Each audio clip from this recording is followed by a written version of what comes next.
9 de mayo de 2025, 6:03 de la mañana. Sissy Moore no duerme cuando tiene un perfil incompleto en sus manos. Las personas que la conocen dentro del mundo de la genética forense lo describen exactamente así, no como una característica dramática, como un hecho operativo.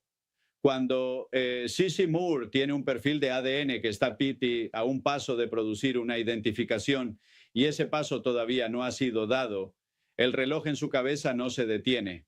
No cuando apaga la computadora, no cuando sale del laboratorio, no a las 6:03 de la mañana de un viernes, cuando el teléfono que tiene sobre la mesa lleva 4 horas vibrando con mensajes que ningún miembro del público puede ver, pero que están redefiniendo en tiempo real el estado de la investigación más importante que el FBI ha tenido activa en el estado de Arizona en la última década.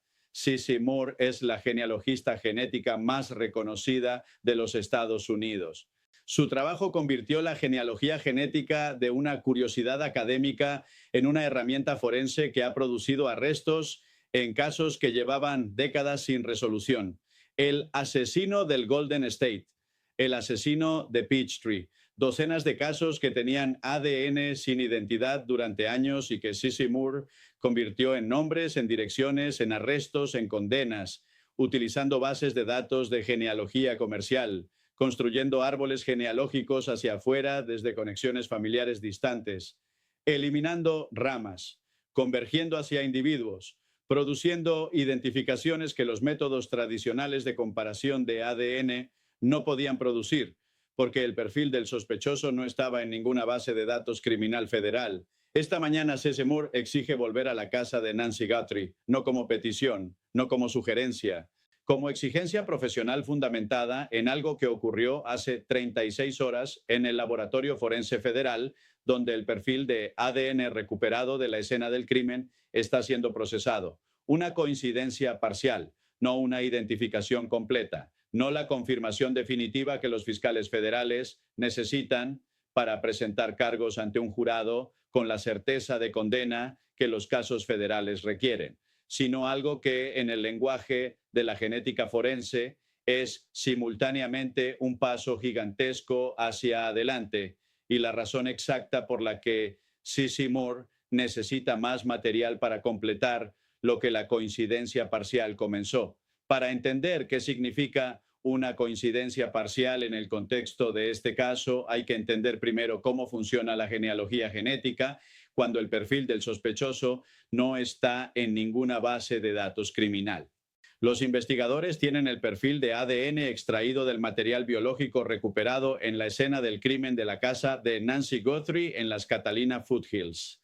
Ese perfil fue ingresado en bases de datos de genealogía comercial, donde millones de personas han subido voluntariamente su propio ADN para descubrir sus orígenes familiares y conectar con parientes desconocidos. En esas bases de datos, el perfil del sospechoso no produce ninguna coincidencia directa. Eso significa que el sospechoso no ha subido su propio ADN a ninguna de esas plataformas, pero produce algo diferente, algo que en la metodología de Sissy Moore es el punto de partida de un proceso que tiene un final inevitable si se ejecuta con suficiente material y suficiente tiempo. Produce coincidencias parciales con perfiles de personas que comparten con el sospechoso una fracción del material genético. Personas que no son el sospechoso, pero que son familia del sospechoso. Primos, primos segundos, primos terceros. Personas que comparten un ancestro común con el sospechoso, aunque ese ancestro esté 3 o 4 generaciones atrás. Personas que subieron su ADN buscando a su bisabuelo irlandés o a su abuela italiana y que sin saberlo proporcionaron el hilo que Sissy Moore necesita para construir el árbol genealógico que conduce al sospechoso. La coincidencia parcial recuperada hace 36 horas en el Laboratorio Forense Federal conecta el perfil del sospechoso con 3 perfiles en las bases de datos comerciales. 3 personas que comparten material genético con el sospechoso, 3 personas cuyos árboles genealógicos Sissy Moore ya comenzó a construir la noche del miércoles cuando el laboratorio le comunicó los resultados preliminares. Esos tres árboles genealógicos tienen una característica que C.C. Moore reconoció inmediatamente como significativa. Los tres convergen hacia una región geográfica específica del suroeste de los Estados Unidos en la generación de los bisabuelos, no hacia el noreste, no hacia los estados del medio oeste, hacia el suroeste, hacia Arizona, hacia Nuevo México, hacia el tipo de geografía familiar que es consistente con alguien que conoce el desierto de Sonora, con la especificidad que el perfil del responsable de la desaparición de Nancy Guthrie requería. Esa convergencia geográfica reduce el universo de posibles sospechosos de forma exponencial, no a un nombre todavía, pero a una región, a una generación, a un perfil demográfico que cuando se cruza con las otras evidencias del caso, los registros digitales, el historial de acceso a la propiedad, la presencia en la zona fronteriza, produce una superposición que se está reduciendo hacia un punto cada vez más específico. Pero C.C. Moore necesita más. Específicamente necesita más material genético de la escena del crimen. Y esa es la razón por la que esta mañana exige volver a la casa de Nancy Guthrie en las Catalina Foothills. La explicación técnica de por qué necesita más material es crítica para entender la urgencia de su exigencia. El perfil de ADN que el Laboratorio Forense Federal extrajo del material biológico recuperado en la escena en los primeros días de la investigación es un perfil parcial, no un perfil completo de 20 marcadores que los estándares forenses requieren para una identificación definitiva ante un tribunal. Es un perfil de entre 12 y 15 marcadores que es suficiente para genealogía genética, pero que en el momento en que la genealogía produce un nombre, no será suficiente para confirmar que ese nombre es correcto con el nivel de certeza que un juicio federal requiere. Para pasar de la coincidencia parcial actual a una identificación confirmable ante un tribunal, C.C. Moore necesita un perfil más completo. Y para obtener un perfil más completo necesita más material biológico. Material que puede existir en la escena del crimen de la casa de Nancy Guthrie, en lugares que el análisis forense inicial de los primeros días de la investigación no procesó con las técnicas disponibles en ese momento. La forense moderna tiene acceso a técnicas de extracción de ADN que no estaban disponibles o no eran estándar hace 3 meses. Técnicas que pueden recuperar perfiles utilizables de material que en el análisis inicial fue descartado como demasiado degradado o demasiado contaminado para producir resultados. Superficies que fueron suaves en los primeros días y que podrían ser procesadas de nuevo con metodologías más sensibles. Áreas de la casa que no fueron el foco principal del análisis inicial porque la evidencia más visible estaba en otras zonas y que ahora, con la información adicional producida por 97 días de investigación, tienen una relevancia que en los primeros días no era evidente. C.C. Moore tiene una lista específica de ubicaciones dentro de la casa de Nancy Guthrie, donde quiere que los técnicos forenses busquen material adicional. Esa lista fue construida no de forma aleatoria, sino basándose en la reconstrucción de los movimientos del sospechoso dentro de la casa durante la madrugada del 1 de febrero, que los investigadores han desarrollado durante 97 días de análisis de la escena. Si el sospechoso entró por un punto específico, navegó por un pasillo específico, accedió al dormitorio de Nancy de una forma específica y salió por una ruta específica, entonces en cada uno de esos puntos existe la posibilidad de que haya dejado material biológico que no fue recuperado en el análisis inicial: pelo, células de piel, sudor. Cualquiera de esos materiales depositados en superficies específicas de la casa durante los movimientos reconstruidos del sospechoso puede contener suficiente ADN para completar el perfil que la coincidencia parcial de hace 36 horas comenzó a definir. La casa de Nancy Guthrie en las Catalina Foothills ha estado sellada como escena del crimen activa desde el 1 de febrero de 2025, 97 días de sellado, 97 días durante los cuales nadie ha entrado, nadie ha limpiado, nadie ha alterado el estado de ninguna superficie. La medicación cardíaca sobre la encimera de la cocina sigue exactamente donde estaba. Los audífonos en la mesita del dormitorio, el teléfono donde fue dejado, todo congelado en el tiempo del 31 de enero de 2025. Ese sellado de 97 días es una ventaja forense enorme, porque el material biológico que C.C. Moore está buscando, si existe en esas ubicaciones específicas de la casa, ha tenido 97 días para permanecer en su lugar sin ser perturbado por el movimiento humano que contamina y dispersa la evidencia biológica. Las superficies duras preservan el ADN de forma más efectiva que las superficies porosas. Las áreas de la casa que no reciben luz solar directa preservan el material biológico mejor que las áreas expuestas, y las técnicas modernas de extracción pueden trabajar con cantidades de material que hace 5 años habrían sido consideradas insuficientes para análisis. Todo eso favorece lo que C.C. Moore está pidiendo. La exigencia de C.C. Moore no es solo técnica, es también estratégica en el contexto del estado actual de la investigación, porque la coincidencia parcial de hace 36 horas produjo algo más que 3 conexiones en bases de datos comerciales. Produjo una urgencia, una ventana de tiempo, una oportunidad que los investigadores saben que puede cerrarse si no es explotada con la velocidad correcta. La ventana se abre porque las personas cuyos perfiles coincidieron parcialmente en las bases de datos comerciales no saben que sus perfiles fueron identificados como conectados con una investigación federal de desaparición, todavía. Pero en la era de las redes sociales y de la información que se mueve a velocidades que ningún protocolo de confidencialidad puede contener completamente, esa ignorancia es temporal.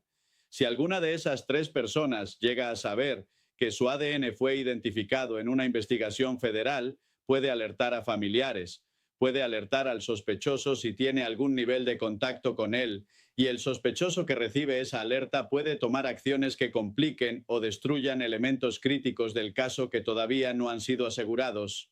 La ventana se cierra en un tiempo que C.C. Moore no puede predecir con exactitud, pero que su experiencia en casos anteriores le dice que es más corto de lo que parece desde afuera.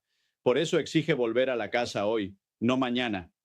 No la semana próxima, cuando los procesos administrativos de autorización de reentrada a la escena del crimen hayan seguido su curso normal. Hoy, con el equipo técnico correcto, con las herramientas de extracción correctas, con el protocolo de análisis prioritario que el Laboratorio Forense Federal puede activar cuando la urgencia investigativa lo justifica. Y la urgencia está justificada. El sheriff Chris Nanos autorizó la reentrada de C.C. Moore y su equipo técnico a la propiedad de las Catalina Foothills antes del mediodía de hoy. Esa autorización llegó después de una conversación directa entre C.C. Moore y el agente especial a cargo del caso en el FBI de Tucson, que duró exactamente 23 minutos, según los registros de llamadas del equipo de investigación.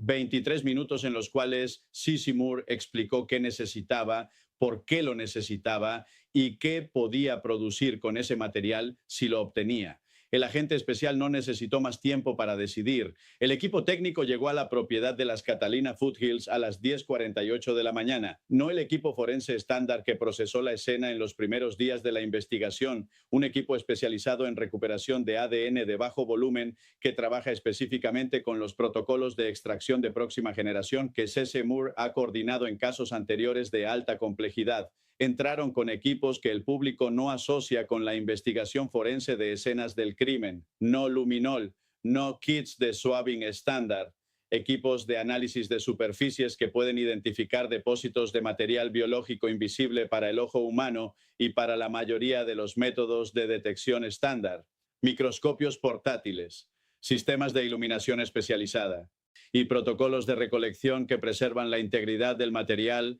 durante el transporte al laboratorio de una forma que maximiza la cantidad de información genética que puede ser extraída de cantidades mínimas de materia biológica. C.C. Moore entró a la casa de Nancy Guthrie por primera vez esta mañana, 97 días después de que Nancy salió de ella. Caminó por el mismo pasillo por el que el sospechoso caminó en la oscuridad de la madrugada del 1 de febrero. Se paró en el umbral del dormitorio, donde el marcapasos de Nancy dejó de transmitir señal a las 2:28 de la madrugada, y vio la encimera de la cocina con la medicación cardíaca todavía en su lugar.